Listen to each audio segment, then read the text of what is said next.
Daniel Harmon was not born rich. He grew up in a small town in Ohio, in a house where the windows had cracks in winter and dinner was sometimes just bread and soup. His mother worked 2 jobs to keep the lights on, and his father left when Daniel was only 9 years old. But even as a child, Daniel had something most people around him did not: a fire inside him that never went out. He would stay up late reading books about business, about men who started with nothing and built empires. He told himself, again and again, that one day he would be one of those men. By the time he was 34, he had done it. His company, Harmon Digital Solutions, was valued at over $200 million. He had offices in Chicago, New York, and London. He had a penthouse apartment, a black Range Rover, and a team of assistants who managed his every move. The world looked at Daniel Harmon and saw a success story, a self-made man, a person who had turned pain into power. But the most important thing in Daniel's life was not his company. It was Sarah. Sarah Malone had come into his life 6 years before, at a boring conference in Chicago where neither of them wanted to be. She was a graphic designer with a quiet confidence that Daniel had never seen in anyone before. She did not care about his company or his money. She laughed at his jokes when they were actually funny and told him when he was wrong without being cruel about it. He fell in love with her slowly, and then all at once, the way people do when they finally meet someone real. They got married in a small ceremony in the countryside. Sarah wore a simple white dress. Daniel cried, which surprised everyone who knew him as a hard, serious businessman. They built a life together, not a perfect life, but a real one. They argued about small things and made up quickly. They cooked dinner together on Sunday nights. They talked about the future with hope. When Sarah told Daniel she was pregnant, he sat down on the kitchen floor and cried again. Happy tears. The kind that come from a place so deep inside you that you cannot stop them even if you try. A baby. Their baby. He held Sarah's hands and told her that this was the best day of his life. That was in January. By March, everything had changed. A crisis hit Harmon Digital Solutions from a direction Daniel did not expect. One of his biggest clients, a European tech group based in Amsterdam, suddenly threatened to pull a contract worth $47 million. The reason was a misunderstanding that had grown into a disaster. A junior employee had sent the wrong files, and the client believed Daniel's company had leaked their private data to a competitor. It was not true, but the client was angry, and they were powerful, and if they walked away, they would take 3 other major clients with them. Daniel's financial team told him the company could survive, but it would be badly damaged. Years of work could fall apart in weeks. Daniel had to go to Europe. He had to go in person, sit across from the client, look them in the eye, and fix it. There was no other way. Phone calls and emails had already failed. His lawyers had tried. His operations director had flown out and come back without a deal. Only Daniel himself, the founder and CEO, could save this. He told Sarah on a Tuesday evening, sitting across from her at the kitchen table. He did not dress it up or soften it too much. He told her the truth, that he had to leave, that it was serious, that he did not know exactly how long he would be gone. Maybe 2 weeks, maybe 3. Sarah was 7 months pregnant. She listened quietly. She did not cry, not right away. She asked practical questions. When was he leaving? Who would check on her? What was the plan? Daniel had answers for most of them. His assistant would be available by phone. Her sister, Monica, lived 40 minutes away and had already agreed to visit regularly. The house was stocked with food. There was an emergency fund in the joint account. But then something happened that Daniel would think about for a long time afterward. When he went to transfer money into their joint account before leaving, he discovered that the account was almost empty. The reason was a banking error. His scheduled transfer from his business account had failed 3 days earlier due to a system update at the bank, and he had been too distracted with the European crisis to notice. His own accounts were frozen temporarily due to a fraud alert that had been triggered when he booked last-minute international flights in quick succession. It was a chain of small problems that had created one very large problem. His financial team was working to fix it, but it would take a few days, and he had a flight leaving in 14 hours. He looked at the joint account. There was $50 in it.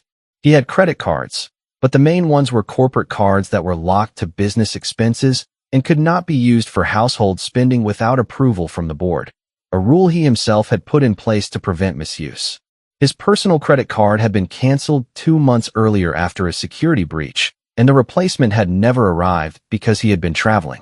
He stood in his home office at 11 at night, a millionaire with no liquid money he could put in his wife's hands before he left. He called Monica, Sarah's sister. Monica was kind but struggling herself. She had 2 kids and a husband who had just started a new job. She could visit, but she could not offer financial support right now. He called his assistant, James, who wired him $2,000 personally. Daniel promised to pay him back double. But the wire would take until the next afternoon to clear, and Daniel's flight left at 6 in the morning. He went to Sarah. He sat beside her on their bed and told her everything. He was honest. He did not hide his embarrassment or his worry. He told her that right now, tonight, there was only $50 in the account, that the wire would come tomorrow afternoon, that Monica would be there, that he had already called their neighbor, an older woman named Ruth, who had a key to the house and had agreed to check in every day. Sarah looked at him for a long time. There was something in her eyes that was hard to read, not anger exactly, but something close to it, something sad and tired. She was 7 months pregnant and her husband was about to fly to Europe, and there was $50 in the bank. She nodded slowly. Go, she said. Fix it. Come back. He kissed her forehead. He held her for a long time.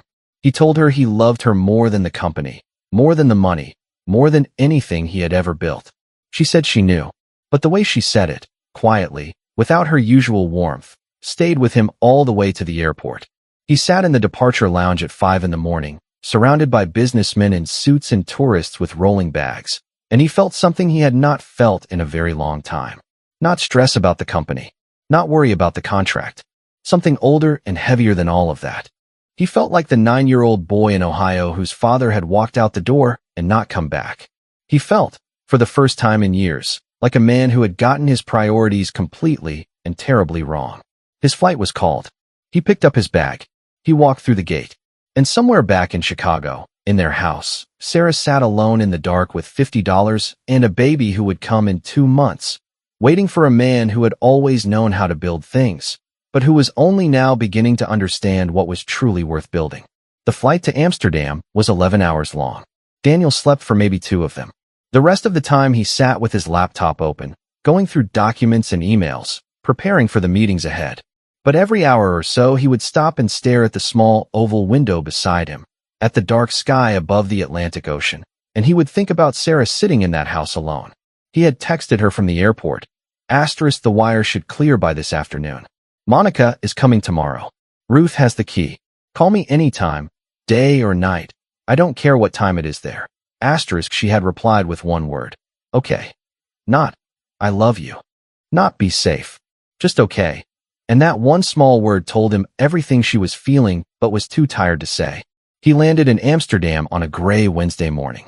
His European operations manager, a sharp Dutch woman named Elise van der Berg, met him at the airport with a car and a coffee and a look on her face that said the situation was even worse than the emails had suggested. During the 40-minute drive to the hotel, she walked him through the details. The client, a company called Ventcor, had already begun speaking to a rival firm. Their CEO, a man named Henrik Brandt, was known for being cold and transactional. He did not care about relationships or history. He cared about results and trust, and right now he believed Daniel's company had broken both. He agreed to one meeting, Elise said. Tomorrow morning, 9 o'clock. If it does not go well, he will not give another one. Daniel nodded. He asked for all the files, all the communications, everything. He spent that first evening in his hotel room going through documents, building his case, preparing not just what he would say, but how he would say it. He had always been good in rooms, good at reading people, at finding the right words, at making someone feel heard even when you were disagreeing with them. He would need all of that tomorrow. But that night, around midnight Amsterdam time, his phone rang. It was Sarah. Her voice was calm, but there was something underneath it, a tightness, a strain. She told him the wire had cleared, which was good. Monica had visited and brought food, which was also good. But something had happened that afternoon. She had been alone in the house when she felt a pain, sharp, low, different from the usual discomfort of pregnancy. She had called her doctor, who told her to come in immediately. Monica had driven her to the clinic. Daniel sat up straight on the edge of the hotel bed. What did they say? He asked. His voice came out steady, but his hands were not. Sarah told him the doctor had found that she was showing early signs of preeclampsia, a condition that caused dangerous rises in blood pressure during pregnancy. It was not an emergency yet, the doctor had said, but it was serious. She needed to rest completely. No stress.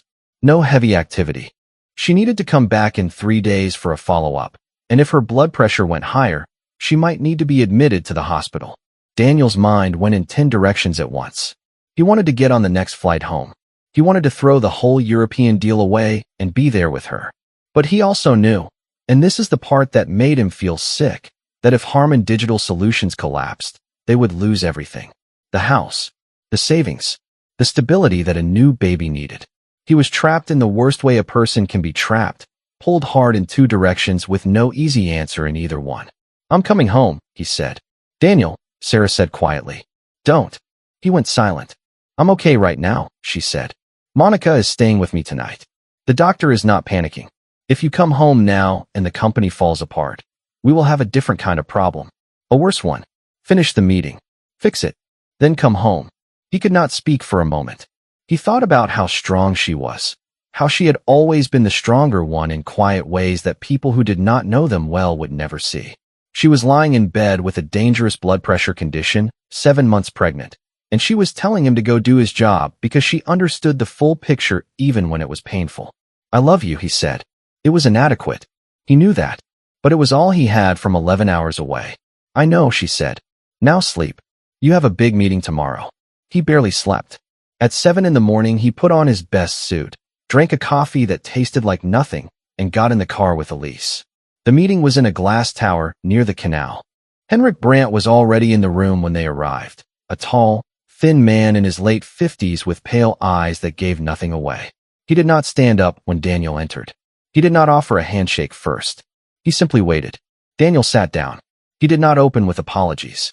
He had learned a long time ago that the wrong kind of sorry made powerful people trust you less, not more. Instead, he opened with facts. He laid out a clear, detailed timeline of what had actually happened. The junior employee, the wrong files, the immediate internal investigation, the zero evidence of any data breach. He had a third-party cybersecurity firm's report ready, just completed the night before. He slid it across the table. Henrik Brandt looked at it. He did not pick it up right away. Daniel kept talking. He talked about the partnership, 4 years, 17 projects, a track record that did not have a single serious complaint before this one incident. He talked about what he was prepared to offer going forward, an independent data audit every quarter, a dedicated account team, a penalty clause in the new contract that would cost Harmon Digital Solutions real money if anything like this ever happened again. He put his own company's money on the line as a sign of faith. Henrik Brandt finally picked up the security report. He read in silence for several minutes. No one in the room spoke. When he put the report down, he looked at Daniel differently. Not warmly. This was not a warm man, but with something that looked like respect. He asked 3 sharp questions. Daniel answered each one directly and without hesitation. Elise filled in 2 technical details when asked. At the end of the meeting, Henrik Brandt stood up. He extended his hand. "We will review the revised contract terms," he said. "I will have my legal team contact yours by Friday." It was not a full yes, but it was not a no. In the language of men like Henrik Brandt, it was as close to a yes as you were going to get in one meeting. Elise was smiling on the way out of the building. She said that in 4 years of working with European clients, she had never seen someone turn a situation like this around in a single room. Daniel did not feel like celebrating. He called Sarah the moment he got in the car. She sounded tired but steady. Her blood pressure had come down slightly overnight. Monica had made her breakfast and was going to stay another night. Daniel told her the meeting had gone well. She said she was glad. There was a warmth back in her voice, small, but there. He held on to it. He spent the next 2 days in Amsterdam finalizing documents, working with his legal team, making sure every piece of the deal was solid enough to survive his absence. He barely left the hotel. He ordered room service and slept 4 hours a night and called Sarah twice a day, every day, once in the morning and once at night. He asked about her blood pressure. He asked if she had eaten. He asked about the baby's movements, and she would put the phone against her stomach sometimes as a joke. And he would say, "Hi, little one. Your dad is coming home soon." And Sarah would laugh, and for a moment everything felt okay. But on the 3rd night, just when things seemed to be settling, His phone rang at 2 in the morning. It was Monica, not Sarah. Monica. And the tone of her voice, careful, controlled, trying not to alarm him, alarmed him completely. Sarah's blood pressure had spiked again. The doctor had told Monica to bring her to the hospital. She was being admitted tonight. The baby was fine for now. Sarah was stable, but they were going to monitor her closely, and if things did not improve, they might need to consider an early delivery. Daniel was already out of bed, already pulling on his clothes, before Monica finished talking. He did not wait for morning. He did not wait for the contract to be signed. He called Elise and told her to handle the rest. He called the airline and booked the first available flight, which left in 3 hours. He called James, his assistant, and gave him a list of instructions that would take a team of people a week to carry out. And then he sat on the edge of the hotel bed in the dark, in a city far from home, and for the first time since he was a child, he put his face in his hands and cried, not from sadness exactly, but from the overwhelming weight of realizing how badly he had been balancing the things that actually mattered. He had built a $200 million company. He had walked into a room and saved a $47 million contract. But right now, none of that felt like anything at all. Right now, all that mattered was getting on a plane and getting home to Sarah. The plane touched down in Chicago at 7:30 in the morning. Daniel had not slept. He had sat in his seat for the entire flight with his phone in his hand, even though there was no signal at 30,000 feet, checking it every few minutes out of a habit that made no sense. Monica had sent him a message just before he boarded. Sarah was stable, blood pressure was being managed with medication, the baby was doing well on the monitor.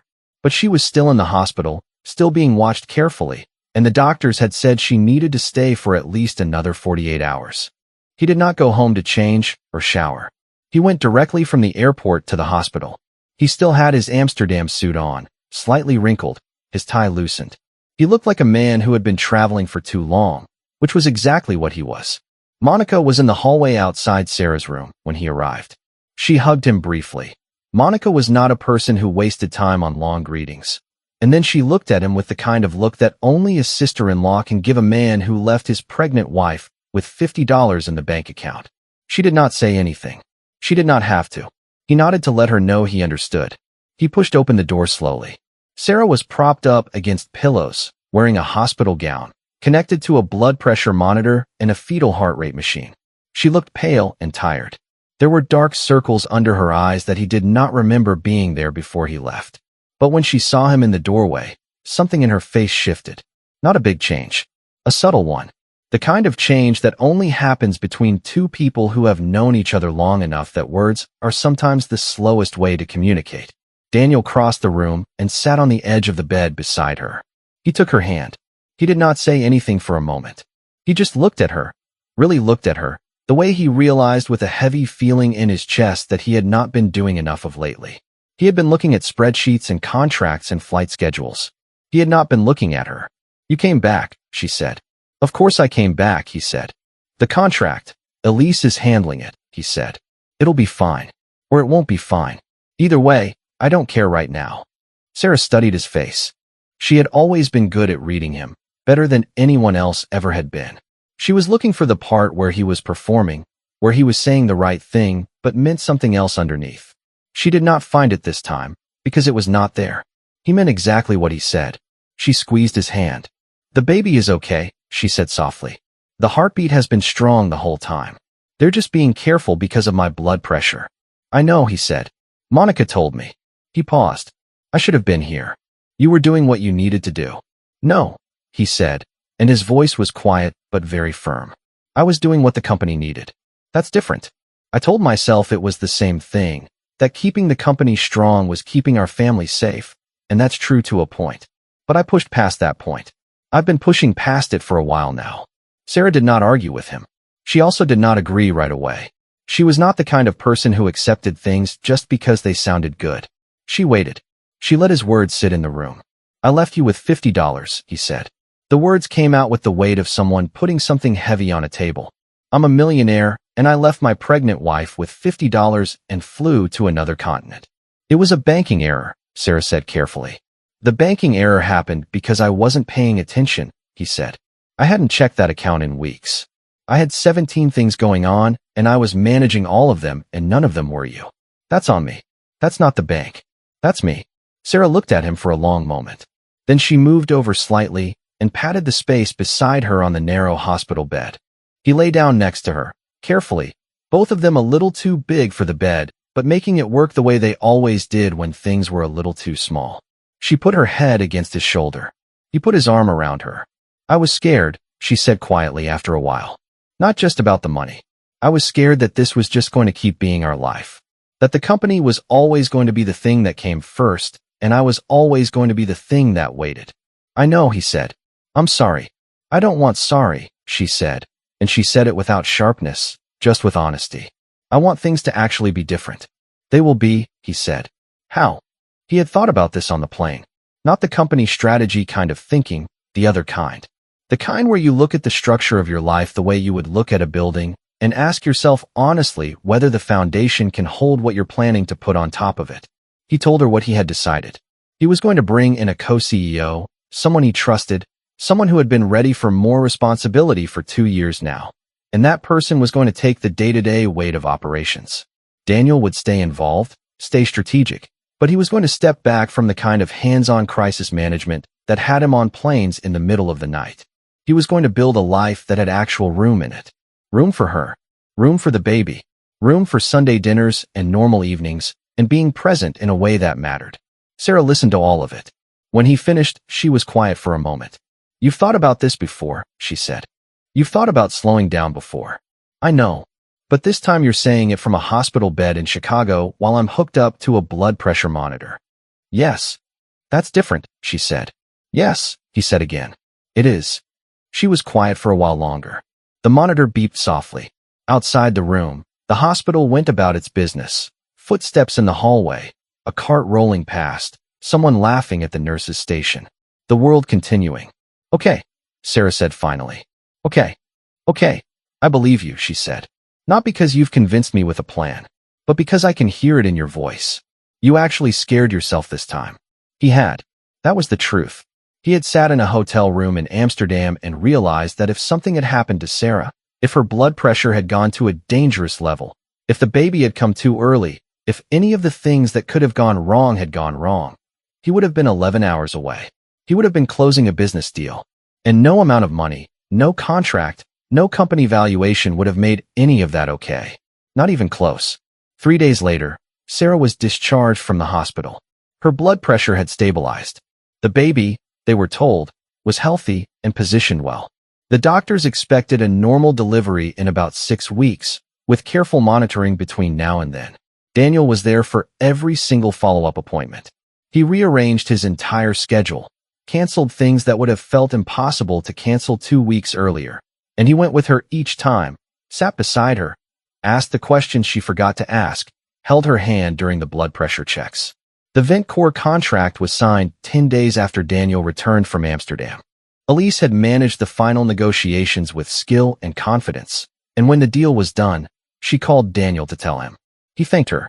He meant it. He had always appreciated her, but he appreciated her differently now, not just as a capable employee, but as proof that he did not have to carry everything himself. He announced the co-CEO appointment 3 weeks later. The person he chose was Marcus Webb, who had been with Harmon Digital Solutions for 6 years and had been quietly ready for this for 2 of them. The press called it a bold restructuring. People inside the company called it smart. Daniel called it long overdue. On a Thursday morning in late May, Sarah's water broke at 6:15. Daniel was in the kitchen making coffee. He heard her call his name from upstairs. Calm, not panicked, just clear and steady the way she was even when big things happened. He ran upstairs, found her already dressed, already calm, bag already packed by the door because she had packed it 2 weeks earlier and shown it to him and made him memorize where it was. He drove her to the hospital. He held her hand through 12 hours of labor. He did not look at his phone. He did not answer a single email. He was there, completely there, not divided, not half somewhere else. In a way that he understood now was the most important thing he could offer any other human being. At 6:47 in the evening, their daughter was born. She was small and loud and perfect. She had Sarah's forehead and what looked like Daniel's chin and a full head of dark hair that surprised everyone in the room. They named her Clara. Daniel held her for the first time and felt something that no business achievement had ever made him feel. Not the first million, not the first 100 million, not the Amsterdam deal, nothing. He felt like he had finally, after a very long road, arrived somewhere real. Sarah watched him holding Clara, and for the first time in months, she smiled at him the way she used to smile at him in the early days, fully, without reservation, without the tired weight of feeling like she came second. Later that night, after the nurses had dimmed the lights and Clara was asleep in the small clear bassinet beside the bed, Daniel sat in the chair next to Sarah and looked at his daughter and thought about the $50. He thought about how strange and terrible and ultimately necessary it had been. Because sometimes it takes a moment of total failure, not a business failure, but a human one, to show a person exactly what they have been failing at. He had walked out of that house with his wife 7 months pregnant, with $50 in the account, on his way to save a $47 million deal. And it had taken all of it: the hospital, the fear, the sleepless night in Amsterdam, the flight home, to make him understand something that Sarah had probably always known, that the most important thing he would ever build was not a company. It was this: the three of them, in this room, right now. He reached over and took Sarah's hand. She was almost asleep. She squeezed his fingers without opening her eyes. Outside, Chicago was doing what it always did, moving, loud, full of people going somewhere. But in that small hospital room, Daniel Harmon, the self-made millionaire who had once been a boy in Ohio with cracked windows and a father who left, sat quietly in the dark and finally, fully, understood what it meant to be rich.